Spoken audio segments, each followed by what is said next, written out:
தாய் பிள்ளை உறவம்மா உனக்கும் எனக்கும். காலப்பேரேட்டில் கணக்கில்லாத பெருமைகளை உள்வாங்கி உயர்ந்து ஓங்கி நிற்கின்ற நாசரேத் நகரில்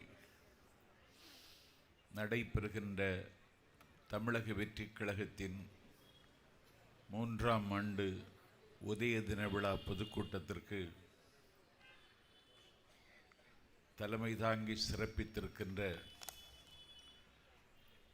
உப்பு காற்று வீசுகின்ற முத்து குளிக்கிற தூத்துக்குடி தெற்கு மாவட்ட கழகத்தின் செயலாளர்,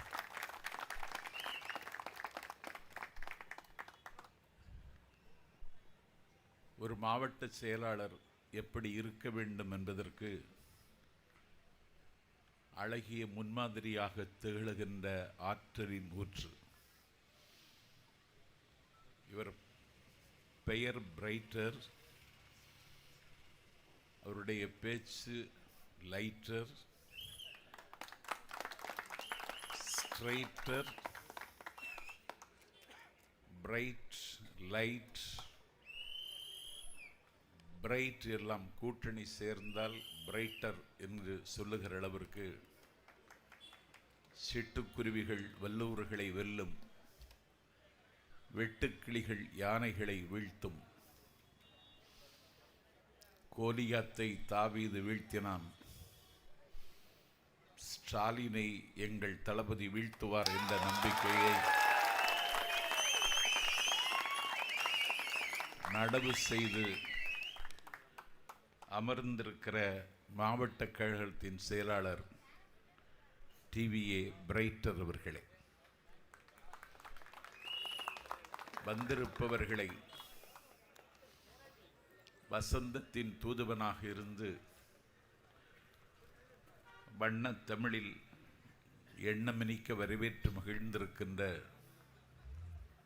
நாசரேத் நகரத்தில் தமிழக வெற்றி கழகத்தை கட்டி காப்பாற்றி வருகின்ற கர்மயோகி, இதுதான் எனக்கு முதல் மேடை என்று அடக்கமாக சொல்லிவிட்டு வேலென்று வெண்டி தருவது மன்னவன் கோலதும் கோடாதேனின் என்று திருக்குறளையே சொன்னவர் தம்பி சுதர்சன் அவர்களே, முன்னிலை ஏற்றிருக்கின்ற வரலாற்று சிறப்பு மிகுந்த ஆழ்வார் தினகரி மத்திய ஒன்றிய செயலாளர் அன்னை தமிழகத்தினுடைய கோபுர பெருமையை தக்க வைப்பதற்கு எதையாவது செய்தீர்கள் என்று உங்களால் சொல்ல இயலுமா? எங்கள் தலைவர் தமிழக வெற்றி கழகத்தை தொடங்குகிற பொழுதே ஒரு பண்பாட்டு பெருமைக்கு அகரம் எழுதுவதற்குத்தான் எங்கள் கொடியில் வாகைப்பூவை வைத்தார். வாகைப்பூ என்று ஒரு பூ இருந்ததே தமிழர்களுக்கு தெரியாது. உட்கார் எதிரின்றல் காஞ்சி எயில்காத்தல் நொச்சி அதிரப்பெறுவது தும்பை என்று பல பூக்களை தமிழர்கள் இந்த நாட்டில் போற்றி இருக்கிறார்கள். மன்னர்கள் போருக்கு போகிற பொழுது வாகைப்பூக்களை சூடிக்கொண்டு போறார்கள். வாகைப்பூவை எங்கள் கொடியிலே பதித்தார். யானையை எங்கள் கொடியிலே பதிவு செய்தார். இது பண்பாட்டு அடையாளத்தை மீட்டெடுப்பதற்கான விஜயின் தொடக்கம் என்று கற்றறிந்த பெருமக்கள் எங்கள் தலைவரை கணித்தார்கள். தமிழக வெற்றி கழகத்திலே 1 கோடி இளைஞர்கள் இன்றைக்கு சங்கமம். உலக வரலாற்றில் எந்த தலைவருக்கும் இத்தனை இளைஞர்கள் வந்ததில்லை. The one step for ever never என்று சொல்லி மாவீரன் லெனின் வால்கா நதிக்கரையில் அன்றைக்கு அவன் புரட்சியை சூழ்கொள்வதற்கு one step enough for me என்று அடியெடுத்து வைத்த பொழுது மாவீரன் லெனினுக்கு கிடைக்காத இளைஞர்கள் இத்தாலி தேசத்தினுடைய விடுதலை போராட்டத்தில் I offer neither pay nor quarters nor professions, I offer hunger, thirst, force, marches, battles and death என்று இத்தாலி தேசத்தினுடைய புரட்சி சூழ்கொண்ட காலத்தில் களத்துக்கு வந்த கரிவால்டிக்கு கிடைக்காத இளைஞர்கள். என் பெருமைக்குரியவர்களே, மாசிடோனிய மாமன்னன் Alexander, the feed the military man capture the nation என்று மூறி முழங்கி அவன் பயணத்தை தொடங்கிய பொழுது மாவீரன் அலெக்சாண்டருக்கு கிடைக்காத இளைஞர்கள் இதோ தமிழ்நாட்டு வரலாற்றில் தமிழக வெற்றி கழகத்தை தொடங்கிய எங்கள் தலைவர் விஜய்க்கு கிடைத்திருக்கிறார்கள். இந்த இளைஞர்கள் இலக்கை நோக்கி படிப்பார்கள். இந்த இளைஞர்கள் மத்தியிலே லட்சியம் இன்றைக்கு இருக்கிறது. எங்களை விசில் அடிச்சான் குஞ்சுகள் என்கிறார்கள். நாங்கள் விசில் அடிப்போம் உங்களை வீட்டுக்கு அனுப்புவதற்கு. நாங்கள் விசில் அடிப்போம் உங்களை அதிகாரத்தில் இருந்து அப்புறப்படுத்துவதற்கு. நாங்கள் விசில் அடிப்போம் தமிழ்நாட்டிலே ஒரு பூபாலம் இசைப்பதற்கு. எங்களை நீங்கள் குறைத்து மதிப்பிடுகிறீர்கள். குறைத்து மதிப்பிடுகிறவர்களுக்கு சொல்வேன், தமிழ்நாட்டினுடைய அரசியலை மட்டும் தீர்மானிக்கிற தலைவன் அல்ல விஜய். இன்றைக்கு சொல்லுகிறேன், இந்திய துணைக்கண்டத்து அரசியலையும் தீர்மானிக்கிற இடத்திற்கு எங்கள் தலைவன் வளருவான். ஏதோ விளையாட்டு என்று கருதினீர்களா? எங்களுக்கு என்ன கொள்கை இருக்கிறது என்று கேட்கிறார்கள். நாங்கள் பெரியாரை கொள்கை தலைவராக முன்வழிந்திருக்கிறோம். தந்தை பெரியாரினுடைய சிலையிலே காவி வண்ணம் பூசி, தந்தை பெரியாரின் சிலையில் அவருடைய கையிலே காவி கொடியை கொடுத்து, பெரியாருடைய பெயரை உச்சரிப்பதை பாவம் என்று கருதிய அந்த பாசிச கும்பல்கள் பெரியாரை இருட்டடிப்பு செய்கிற இந்த நாளில் பெரியாரை கொச்சைப்படுத்துவதையே தொழிலாக கொண்டு கூலிக்கு குறைக்கிற ஒரு ஈனப்பயல் சீமானை போன்ற சில்லறை பயல்கள் திட்டமிட்டு பெரியாரை அவமதிக்கிற காலத்தில் பெரியார் தான் என் கொள்கை தலைவர் என்று எங்கள் தலைவர் விஜய் சொன்னார் என்றால் அவருடைய இந்த கொள்கை வெறிக்கு வானம் கூட ஈடாகாது. பெரியாருக்கு பக்கத்திலே கர்ம வீரர் காமராஜர். என் பெருமைக்குரியவர்களே, இன்றைக்கு அந்த பாசிஸ்டுகள் நேருவின் மீது கல்லறிகிறார்கள். மோதிலால் நேருவினுடைய மகன் ஜவஹர்லால் நேரு. என் பெருமைக்குரியவர்களே, நைனிட்டால் சிறையில் 10 ஆண்டு காலம் இந்தியாவின் விடுதலைக்காக தவம் இருந்தவர். 10 ஆண்டு காலம். அன்றைக்கு இந்திரா மணல் வீடு கட்டி மகிழ்கிற வயது, பாவாடை தெரித்திருந்த பருவம். தன்னுடைய பாசமகள் இந்திரா பிரியதர்சினிக்கு அவர் சிறைச்சாலையில் 10 ஆண்டு காலத்தில் எழுதிய கடிதம், my dear Indira Priyadarshini, I am very well, I hope same with you என்று நலம் நாடி எழுதவில்லை. இந்திரா, இன்றைக்கு நான் சோழ பேரரசின் மாமன்னன் ராஜராஜ சோழன் வரலாற்றை எழுதியிருக்கிறேன். இந்திரா, இன்றைக்கு சந்திரகுப்த மௌரியரின் வரலாற்றை எழுதியிருக்கிறேன். இந்திரா, இன்றைக்கு தலையாரங்காரத்து செருவென்ற பாண்டிய நெடுஞ்செழியன் வரலாற்றை உனக்கு எழுதியிருக்கிறேன். இந்திரா, கிரெம்ளின் மாளிகையில் இருந்தாலும் சைபீரிய குடிமக்களை பற்றி கவலைப்பட்டானே, மாவீரன் லெனின் குறித்து இன்றைக்கு எழுதியிருக்கிறேன் என்று உலக வரலாற்றை 10 வயது சிறுமியாக இருந்த இந்திராவுக்கு சிறைச்சாலை இருந்து கடிதம் எழுதி கற்றுக் கொடுத்தவர். அந்த புத்தகம் தான் the glimpses of the world history, the discovery of the India. உலக வரலாற்றை சரியாக புரிந்து கொள்ள வேண்டுமானால், தெரிந்து கொள்ள வேண்டுமானால் படிக்க வேண்டிய புத்தகம் அந்த புத்தகம். அந்த புத்தகத்தை தான் தேநீர் விற்று அரசியலுக்கு வந்தவனெல்லாம் படிக்காமலே நேருவை கொச்சைப்படுத்துகிறான். நேருவை ஒரு காலம் சென்ற தலைவனை காயப்படுத்துகிறார். 10 ஆண்டு காலம் தவம் இருந்தவன். அந்த நேரு இருந்த காலத்தில் உலகத்தில் யுத்தம் இல்லை. 2 ஆண்டுகள் முடிந்து விட்டது. சோவியத் உக்ரைன் மீது போர் தொடுத்து பலஸ்தீனத்தின் மீது இன்றைக்கு ஒரு போரை தொடுத்து 70,000 பேரை கொன்று முடித்து விட்டார்கள். உலகம் முழுவதும் ஒரு யுத்தமேகங்கள் சூழுகிறது.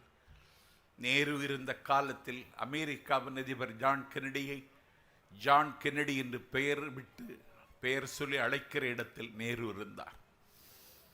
மார்ஷல் டீட்டோவை, எகிப்தின் நாசரை, இந்தோனேஷியாவின் சுஹர்னோவை, உலகத் தலைவர்களை பெயர் சொல்லி அழைக்கிற இடத்தில் எங்கள் இந்தியாவின் பிரதமர் இருந்தார். அவர் மறைந்தார். அன்றைக்கு உலகம் முழுவதும் 2 கேள்வி எழுந்தது. ஒன்று, ஆஃப்டர் நகர் ஹூ, இன்னொன்று ஆஃப்டர் நெஹ்ரு வாட், நேருவுக்கு பிறகு யார், நேருவுக்கு பிறகு என்ன என்று கேள்வி எழுந்த பொழுது அந்த கேள்விக்கு விடை காண முடியாமல் காங்கிரஸ் கட்சி அதன் கமிட்டி திண்டாடிய பொழுது, திணறிய பொழுது, திக்கு முக்காடிய பொழுது ஆல் இண்டியா காங்கிரஸ் கமிட்டியை கூட்டி 4 அடி உயரமுள்ள லால் பகதூர் சாஸ்திரியை காலரில் பிடித்து தூக்கி மேசையின் மீது நிறுத்தி நீதான் இந்தியாவின் பிரதமர் என்ற அடையாளம் காட்டியவர் எங்கள் தலைவர் காமராஜர். ஓராண்டு காலத்தில் இந்தோ தாஸ்கண்ட் ஒப்பந்தத்தில் கையெழுத்திட்டு தாஷ்கண்ட் மலையின் உச்சியில் சாஸ்திரி அவருடைய உடல் கூட்டிலிருந்து உயிர் பறவை பறந்து சென்று விடுகிறது. ஓராண்டில் சாஸ்திரி மரணம். இந்தியாவுக்கு மீண்டும் சூனியம், இந்தியாவுக்கு மீண்டும் இருட்டென்று வந்த பொழுது அடுத்த பிரதமர் காமராஜர் என்று அரசியலில் ஆர்வம் கணித்தவர்கள் சொன்ன பொழுது நான் அல்ல அடுத்த பிரதமர், நேருவின் மகள் 10 வயது சிறுமியாக இருந்த பொழுது அரசியல் கற்றுக்கொண்டவள். நான் சரித்திரத்தை புத்தகத்தின் பக்கங்களை பார்த்து படித்து தெரிந்திருக்கிறேன். ஆனால் ஜவஹர்லால் நேருவின் பிஞ்சு விரலை பிடித்து கொண்டு சரித்திரத்தை பார்த்து தெரிந்து கொண்ட இந்திரா தான் இந்தியாவின் பிரதமராக வேண்டும் என்று இந்திராவையும் பிரதமராக்கிய தலைவன் எங்கள் தலைவர் காமராஜர். அதனால்தான் அவருக்கு கிங் மேக்கர் என்று பெயர். இந்திய அரசியலை தீர்மானித்தவர் காமராஜர். பெரியாருக்கு அடுத்து காமராஜரை கொண்டு வந்து நிறுத்துறான்னா இந்திய அரசியலை நாளைக்கு தீர்மானிக்க போகிறவர் விஜய் என்பதை சொல்லாமல் சொல்லுவார். அவர் தமிழகத்திற்கான தலைவர் மட்டுமல்ல, அந்த கட்சி இன்றைக்கு 3வது வயதில் அடி எடுத்து வைக்கிறது. நாடு முழுக்க இன்றைக்கு ஒரு பெரிய எதிர்பார்ப்பு. இதை உடைப்பதற்கும் உருக்குலைப்பதற்கு ஏதாவது வழி உண்டா என்று பார்க்கிறார்கள். நேற்றைக்கு ஒரு கூட்டம் கல்குறிச்சி என்கிற இடத்தில், அருப்புக்கோட்டைக்கு அருகில், இளைஞரணி தெற்கு மண்டல மகாநாடு வந்தவர்கள் 1,00,000 பேர். அந்த 1,00,000 பேருக்கு உட்காருவதற்கு நாற்காலி, ரெட் கார்பெட். அவர்கள் உட்காருவதற்கு முன்னாலே ஒரு பிளாஸ்டிக் கவர்ல எக் பஃப், ஜூஸ், வாட்டர், கடலை மிட்டாய், காரச்சேவ், மர்ஃபி 10 பொருட்கள் வைத்திருந்தார்கள். 1,00,000 பேர் உட்கார்ந்தார்கள். எல்லோரும் ஏதோ குடும்ப கட்டுப்பாடு செய்தவனை போல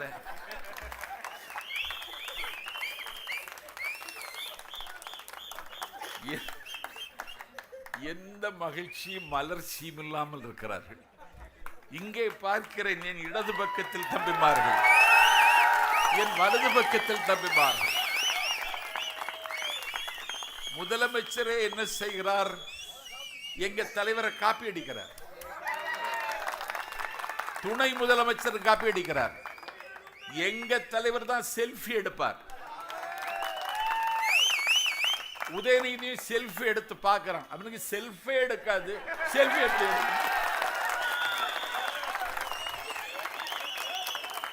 எங்கள் தலைவர் அணிகிற கலர்லயே பேண்ட் போடுறார் முதலமைச்சர். தி ராம்ப் வாக் என்று சொல்லி தமிழ்நாட்டுக்கு அறிமுகம் செய்ததே விக்கிரவாண்டி பொதுக்கூட்டத்தில் எங்கள் தலைவர் விஜய். ராங்க் வாக்கை அறிமுகம் செய்தது. அதற்கு பிறகு மதுரையில், அதற்கு பிறகு ஜனநாயகன் ரிலீஸ், மலேசியாவில் கோலாலம்பூர் நகரத்தில் ராம்ப் வாக். அது மாதிரி முதலமைச்சரும் ராம்ப் வாக்கை கை அசைக்கிறார். ஒரு பையிலும் திருப்பி அசைக்கவில்லை. அசைக்காமலே அசைக்கிறவன் தான் அண்ணன் ஸ்டாலின். நான் கேட்கிறேன், எங்க தலைவர் மாதிரி நீ காப்பி ஏன் அடிக்கிற? யானை ஆட்டுதுன்னு கழுது ஆட்டலாமா? யானைக்கு இருக்குது, ஆட்டுது, அதுக்காக கழுது ஆட்டலாமா? எங்க தலைவர்கள்லாம் ஈடு கிடையாது. நான் கேட்கிறேன், நீ ஆட்சிக்கு வந்துட்டீங்க, 5 வருஷம் ஆயிடுச்சு. நான் ஆசிரியத்துக்கு வந்துட்டு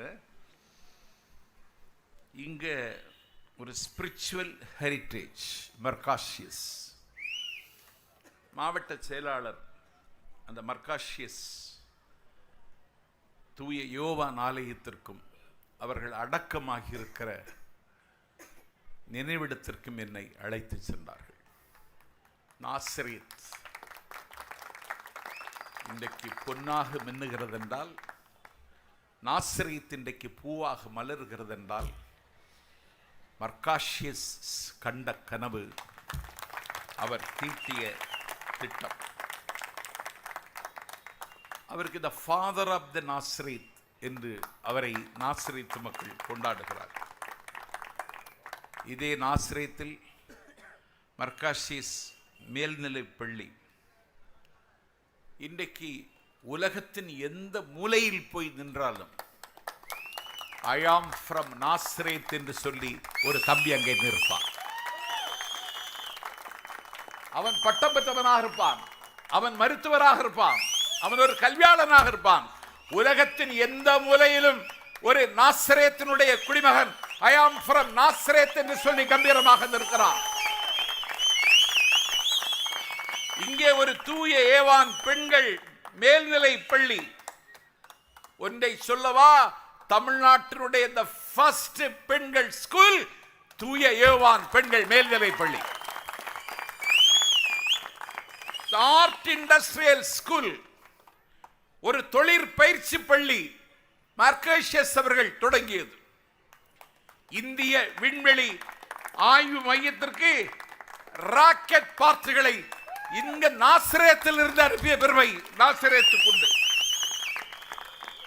25 ஆண்டு காலம் மாறி மாறி ஆட்சி செய்தீர்களே, நாசரேத்தினுடைய மக்கள் 2000 பேருக்கு வேலை வாய்ப்பு வழங்கிய ஸ்பின்னிங் மில் எங்கே?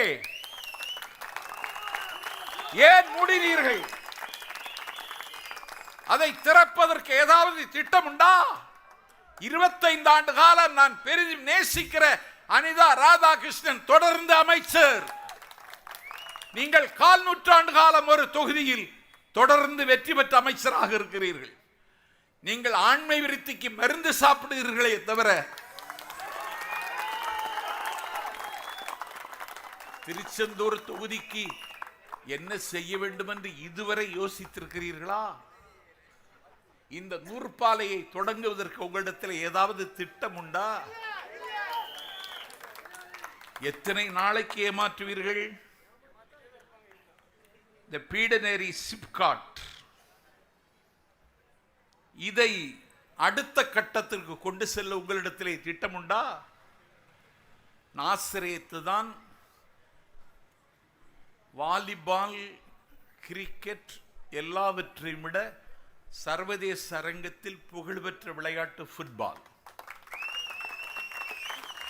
இன்னைக்கு உலக புகழ்பெற்ற ஒரு ஃபுட்பால் சாம்பியனுக்கு அவனோட படம் எடுத்துக் கொள்வதற்கு 9.5 லட்சம் ரூபாய் கேட்கிறார்.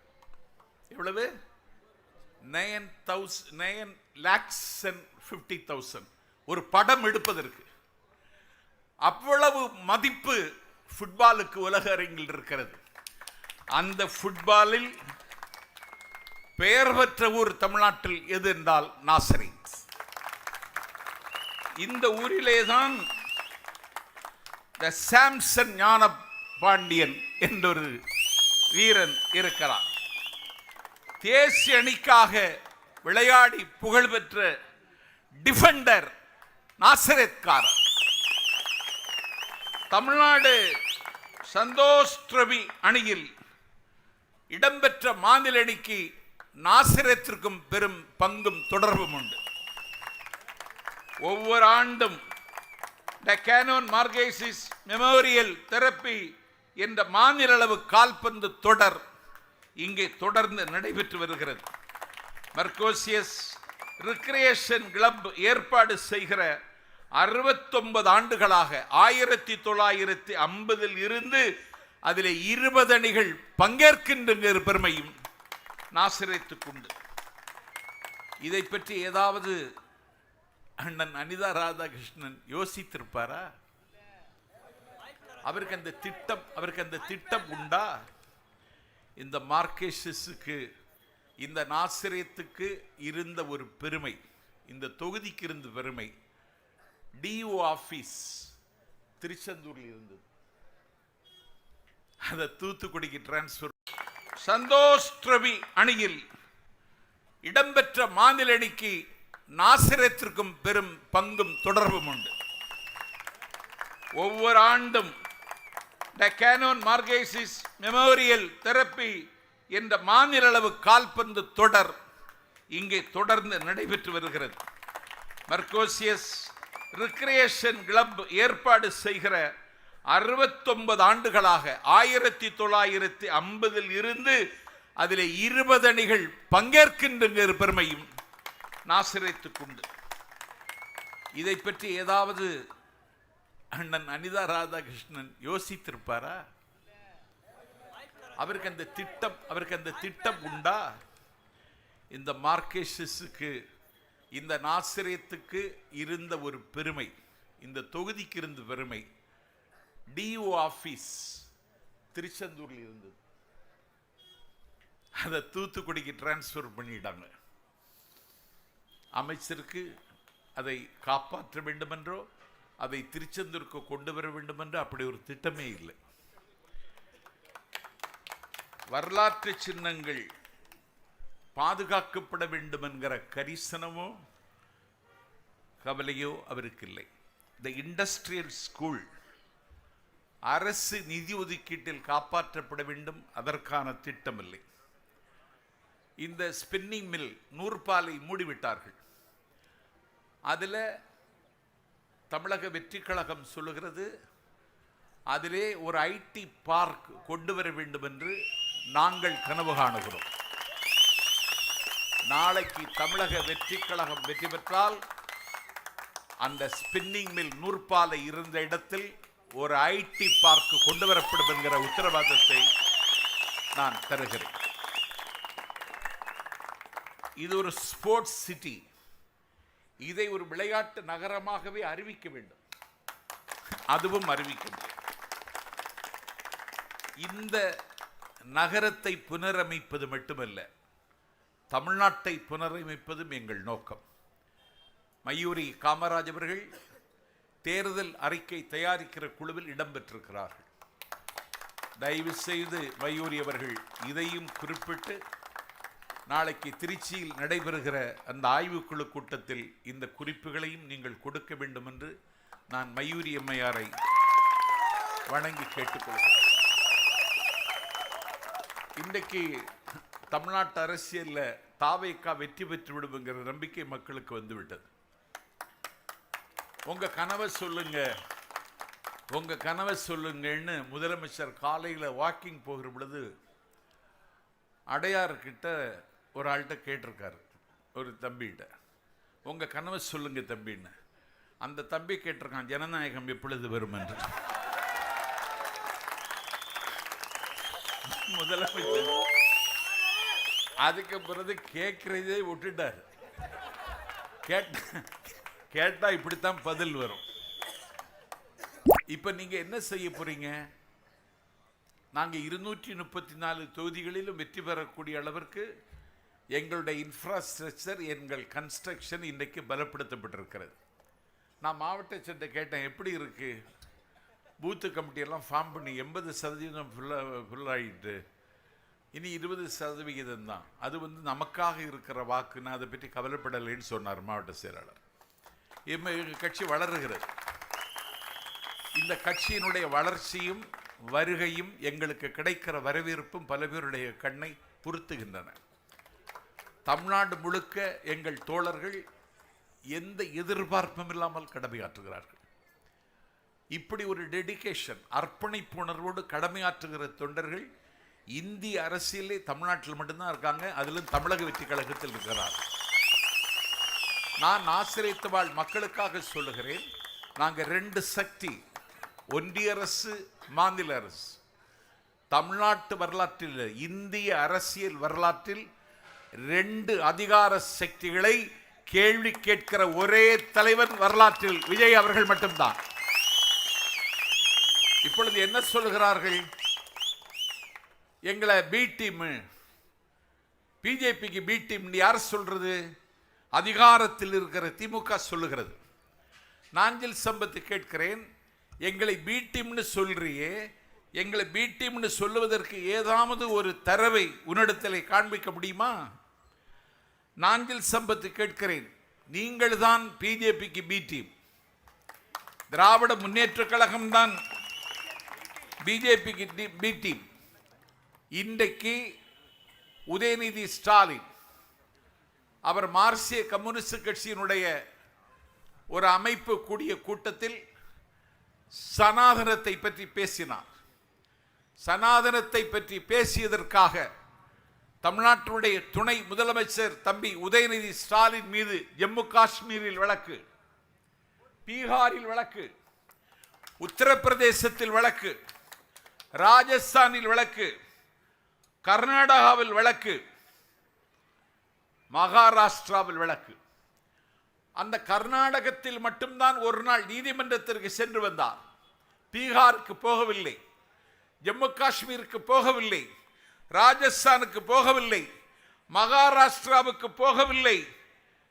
நாஞ்சில் சம்பத் கேட்கிறேன், அப்படி என்றால் ஒரு துணை முதலமைச்சர் மீது ஒன்றிய அரசிற்கு தலைமை தாங்குகிற பிஜேபி கட்சி போட்ட வழக்குக்கு நீங்கள் இன்னும் எந்த கோர்ட்டுக்கும் போகவில்லை, எந்த மாநிலத்திற்கும் போகவில்லை என்றால் அதற்கு என்ன காரணம்?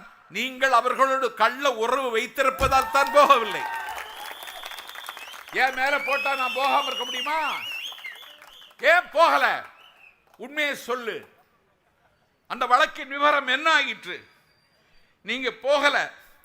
நிதி ஆயோக் கூட்டத்திற்கு தமிழ்நாட்டினுடைய நிர்வாகத்திற்கு தலைமை தாங்குகிற நிலையில் முதலமைச்சர் டெல்லிக்கு செல்ல வேண்டும். 4 ஆண்டு காலம் போகல. கடமை உணர்ந்தவரா முதலமைச்சர்? பொறுப்பை நிர்வகிக்கிறவரா எங்கள் தமிழ்நாட்டின் முதலமைச்சர்? நிதி ஆயோக் கூட்டத்திற்கு மாநில முதலமைச்சர் என்ற நிலையில் நீங்கள் போயிருக்க வேண்டும். 4 வருடம் போகவில்லை. இப்போது மட்டும் ஏன் போகிறீர்கள்? என்ன காரணம்?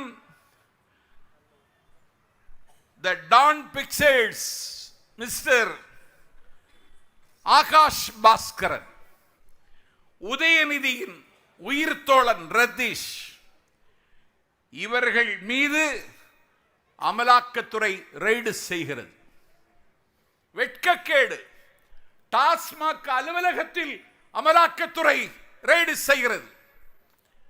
டாஸ்மாக்கினுடைய எம்டி விசாகன் ஐஏஎஸ் அவருடைய அலுவலகத்திலே டாஸ்மாக் அமலாக்கத்துறை ரெய்டு செய்கிறது.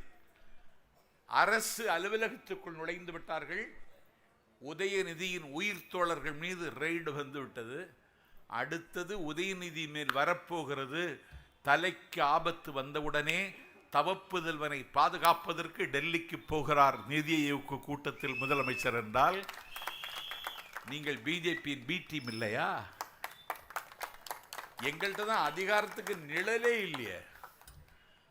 நாங்கெல்லாம் அன்னக்காவடியெல்லாம் இருக்கோம். நாங்க பஞ்சம் பிழைக்க வந்தவன மாதிரி பரிச கஷ்டத்தில் இருக்கோம். எங்கள் மாவட்ட செயலாளர்கள் 78 மாவட்ட செயலாளர்கள் இருந்தா 70 பேருக்கு கார் கிடையாது. ஒரு மாவட்டத்துக்கு போறேன், என்ன செய்றீங்கன்னு கேட்டேன். பூக்கடை வச்சிருக்கேங்கிறாரு. ஐயப்பா, பூக்கடை வச்சு இந்த கட்சியை எப்படி காப்பாற்ற போறீங்கன்னு கவலை எனக்கு. ஆனா அவன் ஆர்வம் இருக்கு. பகையை முடிக்க வேண்டும் என்ற வெறி இருக்கிறது. சாமானியர்கள் சரித்திரம் படைப்பார்கள் என்ற அண்ணாவின் மணிவாசகம் அவருக்கு பொரிந்து வருவதை கண்டு நான் வியந்தேன். நீங்க எங்களை போய் பி டீம்னு சொல்றீங்க. எடுத்த எடுப்பிலே ஜெயிக்கணுமான்னு கேட்கலாம் உதயநிதி. எடுத்த எடுப்பில் ஜெயிச்சா உனக்கு என்ன? உன் திருமணம் தள்ளி போகுமா? எடுத்த எடுப்பில் ஜெயிச்சா உனக்கு என்ன? எடுத்த எடுப்பில் ஜெயிப்போம். ஜெயிக்க வாய்ப்பு இருக்கா? சரித்திரத்தில் ஏதாவது ஆதாரம் இருக்கான்னு கேட்கிறாங்க. ஆந்திராவில் என்டிஆர் எடுத்த எடுப்பில் ஜெயிக்கல. ஆந்திராவில் ஒரு அரசியல் செய்தாங்க. அஞ்சையா என்கிற முதலமைச்சரை கண்மூடி கண் திறப்பதற்குள் இந்திரா தூக்கி பந்தாடினார். ஒரு ரெட்டி இன்னொரு ரெட்டியை கொண்டு போய் நியமித்தார். பாஸ்கர் ரெட்டின்னு ஒரு தினம் அடுத்து போட்டார். டெல்லியில் இருக்கிற தலைமை ஆந்திராவினுடைய தலைமையை, முதலமைச்சரை விருப்பத்துக்கு மாற்றுவதற்கு ஆந்திரா என்ன கிள்ளுக்கிறையான்னு ஒரு கேள்வி எழுப்பினார் என்டிஆர். அதை எதிர்த்து போர்மரசம் கொட்டினார். தேர்தல் வந்தது. வீசிய கையோடும் வெறும் கையோடும் தேர்தலில் களத்துக்கு வந்தார். அன்றைக்கு இந்திராவின் காலம். இந்திரா ஆந்திராவில் சுற்றி சுற்றி பிரச்சாரம் செய்தார். என்டி ராமராவும் பிரச்சாரம் செய்தார். எடுத்த எடுப்பிலேயே ஆந்திராவில் என்டிஆர் வெற்றி பெற்றார். பிரச்சாரக்கு வந்த இடத்துல இந்திரா காந்தி அம்மையார் காங்கிரஸ் கட்சி நிர்வாகிகளிடத்தில் கேட்டார், தேர்தலில் எப்படி இருக்கு சண்டை, யார் வெற்றி பெறுவதற்கு வாய்ப்பு இருக்குன்னு. இல்லை, காங்கிரஸ் வெற்றி பெறும் என்று காங்கிரஸ் கட்சி நிர்வாகிகள் இந்திராவிடத்தில் திட்டமிட்டு உண்மை மறைத்து பொய் சொன்னார்கள். அப்பொழுது இந்திரா காந்தி அம்மையார் சொன்னார், நான் நம்பவில்லை, ஐ டோன்ட் திங்க் ஷோ என்று பதில் சொன்னார். ஆந்திராவில் என்டிஆர் எடுத்த எடுப்பில் வெற்றி பெற்றதைப் போல எங்கள் தலைவர் வருகிற களத்தில் வெற்றி பெற்று வருவார் என்பதுதான் வரலாறு. நீங்க தமிழ்நாட்டில் எல்லா துறையும் துறந்து விட்டது, எல்லா டிபார்ட்மெண்ட்டும். அதுலேயும் பள்ளி கல்வித்துறை பாழாகிவிட்டது. உயர்கல்வித்துறையில் 12 யூனிவர்சிட்டிக்கு வைஸ் சான்சலர் கிடையாது. 12 பல்கலைக்கழகத்திற்கு புகழ்பெற்ற டாக்டர் ராமசாமி முதலியார், மால்கம் ஆதிசேஷையா போன்ற கல்வியாளர்கள், நேற்று சுந்தரவடிவேலு போன்ற கல்வியாளர்கள் பணியாற்றிய சென்னை மெட்ராஸ் யூனிவர்சிட்டி, சென்னை பல்கலைக்கழகத்திற்கு துணைவேந்தர் கிடையாது. சென்னை பல்கலைக்கழக பேராசிரியர்கள் சம்பளம் கொடுப்பதற்கு கருவூலத்தில் காசு இல்லை.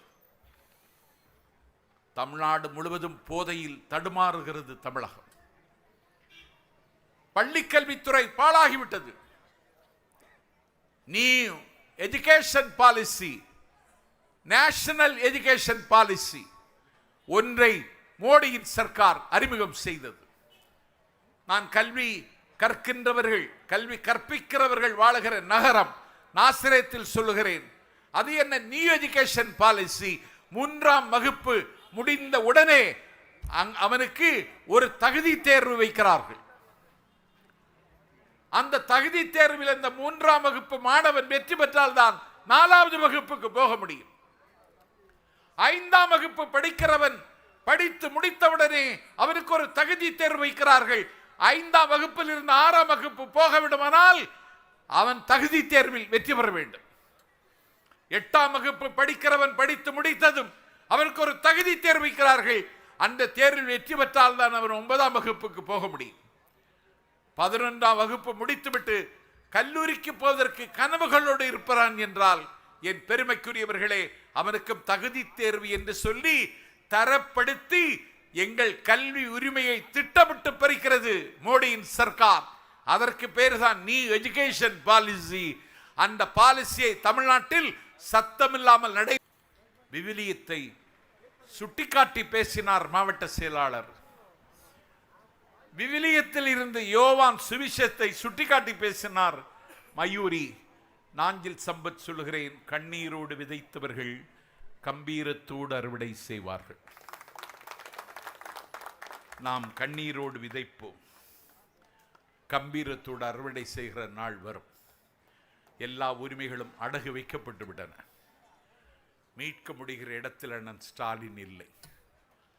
அந்த சிந்தனை உதயநிதிக்கு கொஞ்சமும் இல்லை. அங்கே கட்சிக்குள்ளேயே குத்துவிட்டு நடைபெற்றுக் கொண்டிருக்கிறது.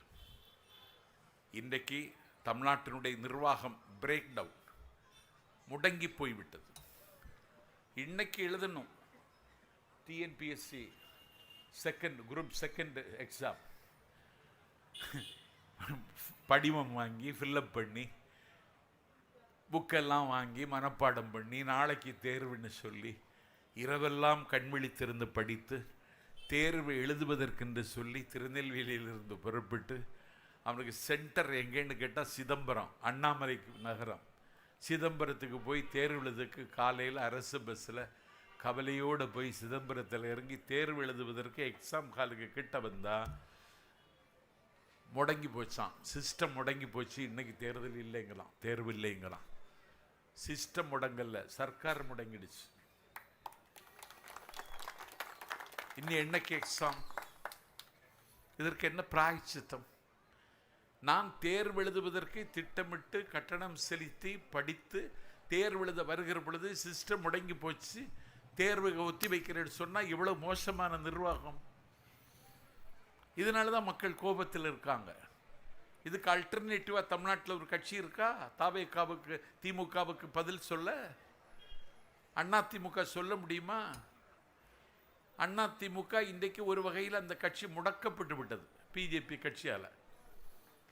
இன்றைக்கு அந்த கட்சி அடுத்த அடியை எடுத்து வைக்க முடியலை. எடப்பாடி பழனிசாமிக்கு அரசியல் தெரியலை. பிஜேபி கட்சியை போல சித்தாந்த வலிமை உள்ள பால்தேக்கரானுடைய உத்தவ் சேனாமனுடைய கட்சியை, சிவசேனா கட்சியை மகாராஷ்டிரா உடைச்சிட்டாங்க. இன்னைக்கு அதிமுகவையும் உடைச்சிட்டாங்க. இன்னைக்கு முதல்வர் வேட்பாளர் எடப்பாடி பழனிசாமியாக இருந்தாலும் அவர்தான் முதல்வர் ஆக முடியும் என்கிற நம்பிக்கை அந்த கட்சியிலே பல பேருக்கு இல்லை. பிஜேபிக்கு அப்படி ஒரு திட்டமும் இல்லை. எல்லா கட்சிக்குள்ளே ஊடுருவி உடைத்து உருக்குலைத்து அந்த கட்சி உட்கார்ந்த இடத்தில் குந்திக் கொள்கிற இந்த பேத அரசியலை, இந்த வெறுப்பு அரசியலை பிஜேபி செய்கிறது. பிஜேபி மக்கள் நிராகரிக்கிறார்கள். அதோடு ஒட்டி உறவாடுகிற அதிமுகவை மக்கள் விரும்பவில்லை. நாட்டு மக்களுடைய கண்ணீரையும் இரத்தத்தையும் காவு கேட்டு இன்னைக்கு சொத்து வரி எவ்வளவு கூடியிருக்கு, மின்சார கட்டணம் எவ்வளவு கூடியிருக்கு, பத்திரப்பதிவுத்துறையில் எத்தனை கோடி மோசடி நடைபெறுகிறது. மாதந்தோறும் மின் கட்டணம் செலுத்துவேன்னு சொன்ன வாக்குறுதியாவது நிறைவேற்றினீங்களா? 505 வாக்குறுதிகள் தந்தீர்கள். படித்தவர்கள் வாழுகிற நாசிரியத்தில் நாஞ்சில் சம்பத் சொல்லுகிறேன், 66 வாக்குறுதிகள் நிறைவேற்றப்பட்டிருக்கின்றன. 66 வாக்குறுதிகள் அரைகுறையாக நிறைவேற்றப்பட்டிருக்கின்றன. மீதி வாக்குறுதிகள் நிறைவேற்றப்படவில்லை. மீண்டும் வாக்குறுதிகளை கொடுப்பதற்கு தேர்தல் அறிக்கை தயாரிக்க சகோதரி கனிமொழியின் தலைமையில் ஒரு குழு அமைக்கப்பட்டிருக்கிறது. நாட்டு மக்களை விலைக்கு வாங்கிவிடலாம் என்று அவர்கள் நம்புகிறார்கள். அந்த விலை போய்விடுவதற்கு தமிழ்நாட்டு மக்கள் தயாரில்லை. எத்தனை தடைகள் வந்தாலும் அந்த தடைகளை தகர்த்து தமிழக வெற்றி கழகத்திற்கு வாக்களிக்க வேண்டும் என்கிற முடிவிற்கு மக்கள் வந்துவிட்டார்கள். மண்ணை குடைந்தால் மணிகள் கிடைக்கும், மலையை குடைந்தால் வைரம் கிடைக்கும், விண்ணை குடைந்தால் நிலவு கிடைக்கும், கண்ணை குடைந்தால் தெளிவு கிடைக்கும், என்னை குடைந்தால் பேச்சு கிடைக்கும், எங்கள் தலைவர் விஜயை குடைந்தால் வெற்றி கிடைக்கும். இந்த நம்பிக்கை வந்துடுச்சு. அதுக்காக தேர்தல் தேதி விரைவில் அறிவித்திருவாங்க. தேர்தலுக்கு அணியமாகுங்கள், நாட்டு மக்களை போய் சந்தியுங்கள். எல்லா வீட்லையும் 2 ஓட்டு இருக்கு. எல்லாருடைய முகத்திலையும் நேருக்கு நேர் நின்று இப்பொழுதே சேகரியுங்கள். சுவரில் எழுதி போடுங்கள், வாக்களியுங்கள் விசில் சின்னத்திற்கு. எழுதி போடுங்க, இப்பவுமே வாக்களியுங்கள் விசில் சின்னத்திற்கு, வாய்ப்பளியுங்கள் தளபதி விஜய் அவர்களுக்கு. எழுதி போடுங்கள். இந்த யுத்த காலம் சமீபத்து விட்டது. இந்த யுத்த காலத்தில் வெற்றி பெறுவது போவது நாம் தான் என்கிற நம்பிக்கை நாட்டு மக்கள் மத்தியில் உதயமாகிவிட்டது. அந்த வெற்றிக்கான யுத்தத்தில் வெற்றி அறுவடை செய்வதற்கு கண்ணீரோடு விதையுங்கள், கம்பீரத்தோடு அறுவடை செய்யுங்கள் என்று கேட்டு, இதுகாரம் காத்திருந்து கூட்டம் கேட்ட உங்கள் அனைவரை கால்களிலும் என் கண்மலரை வைத்து வணங்கி, இந்த வாய்ப்பை தந்த நாசரேத்து நகர கழகத்திற்கும் மாவட்ட கழகத்திற்கும் கூட்டத்தை ஏற்பாடு செய்வதற்கு விடிய விடிய உழைத்திருக்கின்ற வியர்வை பாசனம் செய்திருக்கிற தம்பிகளுக்கும் என் உள்ளத்தில் இருந்து ஊறி வருகிற நன்றியை காணிக்கையாக்கி விருப்பமில்லாமல் விடைபெறுகிறேன். வெற்றி விழாவில் சந்திக்கிறேன். நன்றி, வணக்கம்.